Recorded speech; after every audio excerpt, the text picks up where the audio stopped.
It is Wednesday, my dudes, which means it is time for another first thoughts and initial impressions video. This one will be on Aria's little sister, Ahmed, who was just shown earlier this morning. She is a limited soul weaver. If you've been here before, welcome back. If you're new here, what I basically try to do in these videos is give you my 2 cents on the character. Do I think they're good? Where would I play them? What kind of gear? What kind of artifact? Things of that nature. And as always, we start these videos off by looking at the S3 animation of the character. Lead the way to a better tomorrow. That's what I must do. The power of the eternal cycle will revitalize the fallen. Finally, our silly fighting is over. While I'm not super in love with the S3 animation that they showed here, I have to say though, Ahmed looks absolutely gorgeous. I really like the glow up that they did with her outfit as opposed to her previous kimono that she had when she was just a static NPC. I do think that this is pretty good, and a lot of the story that they tell here in the actual preview video suggests that Ahmed is probably going to be a main player in the story going forward. They're going to expand upon the character, which is fine because I think she was one of the better characters that they introduced in episode 4. As a bit of trivia before moving on to talking about the character's actual stats, in the English dub of Epic 7, Ahmed is voiced by Emily Lowe, who is someone you may recognize as the current dub voice of Reina from the horror classic anime Higurashi. But most recently, she's well known for being Lucy from Cyberpunk Edgerunners, which is probably the best video game anime adaptation that I've ever watched in my lifetime. So if you haven't actually checked that out, make sure you do. It is absolutely worth your time. Moving on to Ahmed's stats, she is an Ice Soul Weaver of the Taurus zodiac symbol, which means she shares a stat line with Rei. Looking at her stats, she has 694 attack, which is low, but we don't care because this is a Soul Weaver support. Health is 4,855, which is also low for a Soul Weaver. Generally, you want over 5k. Speed is 117, which is the highest among Soul Weavers in the game. So Ahmed is going to be yet another limited blue Soul Weaver supporter that is blazing fast. Defense is 655, which is solid, but not exactly the best when compared to other Soul Weavers. You have characters like Maid Chloe, Destina, and Ruel, for example, who have over 700. Critical hit chance is 15%, but we don't care because Ahmed's not a damage dealer. Critical hit damage is 150% as well, but again, character is not really a damage dealer. Standard 3% dual attack chance, no starting effectiveness, and an impressive 30% starting effect resistance. Imprint release for the team is attack percentage, which is welcome for a character who is a supporter.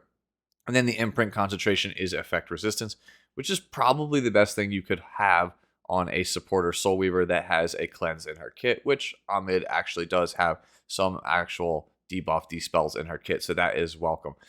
It's a limited unit with a fairly good imprint, so you're definitely going to want to pull as many copies as possible if you're trying to min-max the character. Every imprint that you get for Ahmed does bump up her effect resistance, which will help with her ability to stabilize and cleanse debuffs if that is the thing that you are inclined to use her for. Let's jump into the skills now by talking about Ahmed's S2 first, which is Forest Blessing. You acquire 2 souls upon use, and has a 4 to 5 turn cooldown depending on Malagora. This move is a non-attack skill that grants skill nullifiers once to your entire team before increasing their combat range by 15 to 25% depending on Malagora, and then it grants an extra turn to Ahmed. This move is just, in my opinion, straight up power creep. When we compare it to other blue Soul Weavers like Amelia and Diane that are limited, I think Forest Blessing just comes out ahead. So Diane is a 2 debuff Dispel, a 50% CR push, and also a attack buff. If we look at Diane's, it is a barrier for the whole team, a 2 debuff Dispel for the entire team, and a 15% CR push, assuming you have the correct exclusive equipment. This is a 25% CR push for the whole team, which is just strictly better than the CR push that we get from Diane, and it's on a faster body, mind you. And then you get skill nullifiers, which are just better right now, at least as of recording this video, than barriers, because barriers can be inverted and they get weaker over the course of time with Battle Frenzy. So barriers really aren't in a good spot because they've been actively trying to punish them so hard. So yeah, I would rather have the skill nullifiers. Also, this is an S2 that gives your whole team skill nullifiers when the game's premier mitigation tank for years was Fallen Cecilia because her S3 was an AoE attack that gave skill nullifiers. It doesn't do anything else. It does a small amount of damage and gives skill nullifiers for the whole team. So this thing is essentially just better than Fallen Cecilia's S3, almost like straight up. Like, I think I would rather have a full CR push on my entire team, an extra turn, and skill nullifiers than anything that Fallen Cecilia has as part of component on her S3. So again, seems insane. The only thing you can really knock Forest Blessing on is that it doesn't dispel any debuffs like the ones that Amelia and the ones that, Diane have. But you get an extra turn, which means we can move now right along and talk about Ahmed's S3, which does have a dispel debuff in the actual move. So this is Touch of Hope. You acquire 2 souls upon use, and it has a 4 to 5 turn cooldown depending on Malagora.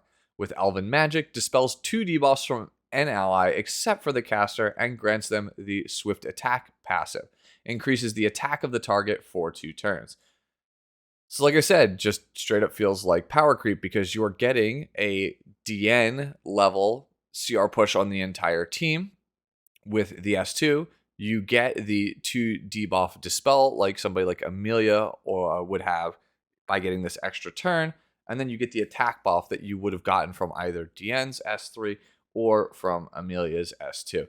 Now, granted, both of those characters do have some advantages. DN has the crit resist, and then obviously Amelia is better at sustaining your team and getting rid of debuffs long term compared to both of them because she has multiple cleanses in her actual kit. So it's not just a straight up upgrade. It's not like you're never going to play DN or Amelia ever again, but the fact that Ahmed is 117 speed and gets to chain both of these moves together does really solidify that she's probably going to be played quite a bit more than either of those girls, at least in the short term. Now, let's take a look at the Swift Attack passive here that it grants, this little like status buff, because it is a new one and it's pretty damn good. Swift Attack says, at the end of the turn, increase the combat readiness of the person who has it by 50%. It is dispelled once the effect is activated.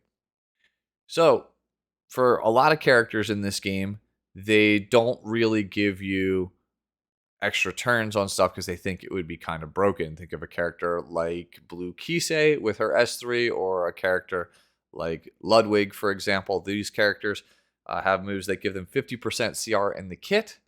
And then the hope is that if they make it to their next turn, they have some huge nuke. For example, Kisei's is Dark Scar. As long as she is in stealth, Dark Scar is going to do a lot of damage. And when Ahmed is live, then Kisei will also be buffed, so Dark Scar will be even more powerful than it was. So, yeah, my impressions about Kisei, about why would I ever want damage on her, I think this is pretty much why they did that. They wanted you to play Kisei with Ahmed.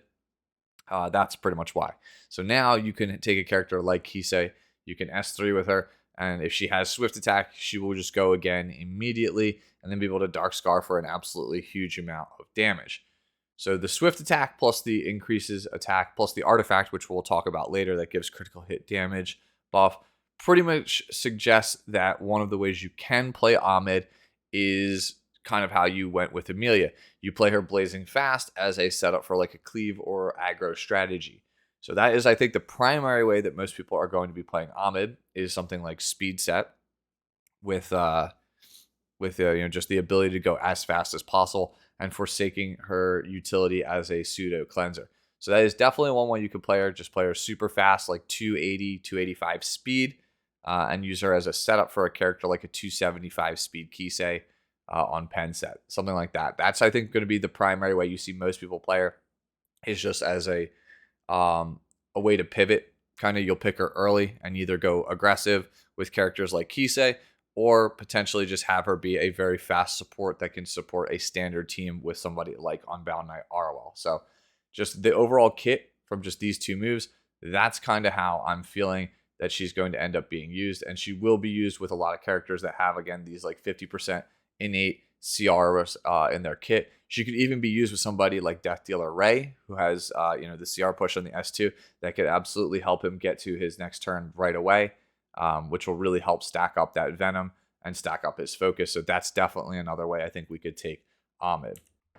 Let's take a look now at the basic skill, which is the final one, and that is Zephyr. Attacks the enemy with a fan and increases the combat readiness of Ahmed by 10 to 15%, depending on Malagora. You can also soul burn it for the cost of 10 souls. Combat readiness increase effect will be applied to all allies. It's basically a similar S1 to characters you've seen in the past, like your Landys, like your Dians.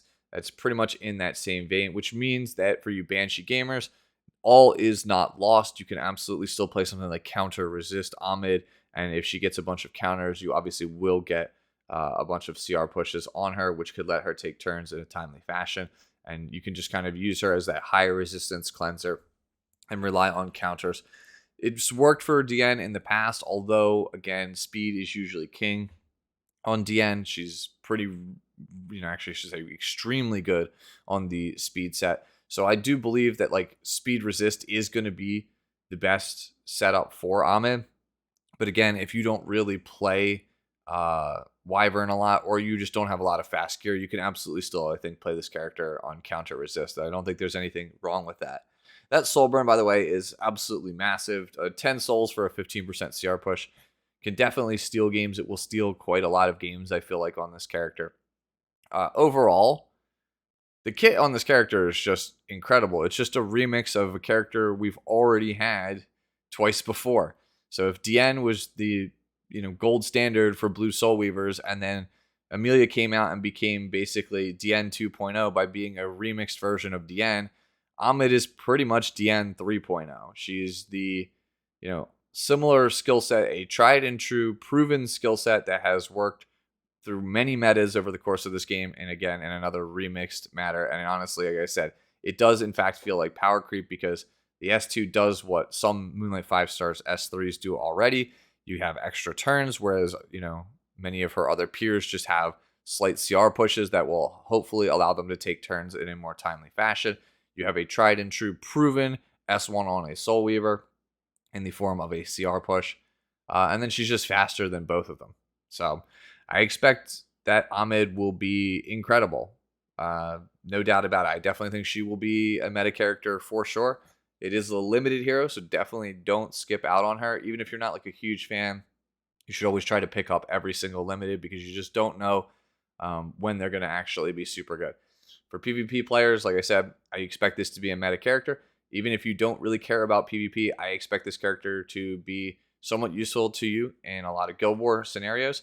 And I do expect for modes like Advent, or even something like, say, Nightmare Raid, I do expect Ahmed to actually be quite a player there, because both Amelia and Deanne are already pretty good in Nightmare Raid. And like I said, this just feels like a different version, a slightly power crept version of both of those characters. So those are pretty much my thoughts on Ahmed. Let's now quickly wrap up this video by talking about her artifact, which is Fan of Light and Dark. After using a non-attack skill twice, increases the combat range of the ally with the highest attack by 10 to 20% depending on artifact level, and has a 35 to 70% chance to increase the critical hit damage of that same target for 2 turns, again depending on artifact level. I think that if you are somebody who is a very aggressive player or a cleave player, Fan of Light and Dark is going to be exceptional on Ahmed. For somebody like me who prefers to play a bit more standard, the usual stuff is going to apply here. Things like your Rod of Amaryllis, or even like your Unfading Memories. Those are what I'm going to be trying to be looking to play on my Ahmed, because again, I play more of a standard version of Ahmed. I'll probably play her maybe around 260 to 265 speed with as much ER as I can actually get on the character. And yeah, again, just try to leverage those artifacts to supplement the fact that the character doesn't really have a whole heck of a lot of healing in the kit. But again, if you're a very aggressive player, I think Fan of Light and Dark is going to be very, very good on her. And even if you're somebody who doesn't like this style of thing, for a character like Amelia, who already has healing in the kit, Fan of Light and Dark is going to be pretty good, I feel like, on that character. You could potentially also use this as well with a character like Diane. I think it's just a fairly good artifact on all of those characters. I think it's going to, again, depend entirely on your playstyle and what you're trying to do, whether or not Fan of Light and Dark is going to be the optimal choice for you. Again, for somebody like me who has mainly a lot of experience and is primarily of the, somebody with the perspective of a standard or a turn 2 player, I'm still, like I said, going to take my Rod of Amaryllis, my Unfading Memories. One final thing I do want to point out about the artifact is the 988 base health that it provides. So that's another thing if you're on the fence about the artifact. It does supplement Ahmed's very poor health compared to many of her other peers. And that's pretty much it, though, for the video. Not too much else to say here about Ahmed and her actual artifact. Sorry if it's a bit shorter than you guys are probably used to. But yeah, Ahmed's a pretty straightforward character. She is a remixed slash power crept version of an archetype that we've already had that is tried and true and proven at the highest levels of Epic 7. She's basically DN 3.0. She'll probably be very strong out the gate. She might ebb and flow over the next couple of months to a year, where certain characters in the meta make her not as desirable, things like that. But just like Diane, I feel like with the right setup and the right conditions, she'll always end up becoming very valuable. So it is a limited character. Definitely pick her up because I do think this is a character you're going to be seeing for quite some time, especially if they are really trying to set up episode 5 in such a way that Ahmed is going to be one of the main players or the main characters in the story. So this is definitely one that you do not want to miss. Make sure you get in early and get as many copies as you want in order to satisfy whatever level of effect resistance imprint that you actually are going to want to end up wanting. So yeah, that's the video. Hopefully you enjoyed it. As always, enjoy the rest of your day, the rest of your week, and I'll catch you guys all in the next one. Later now.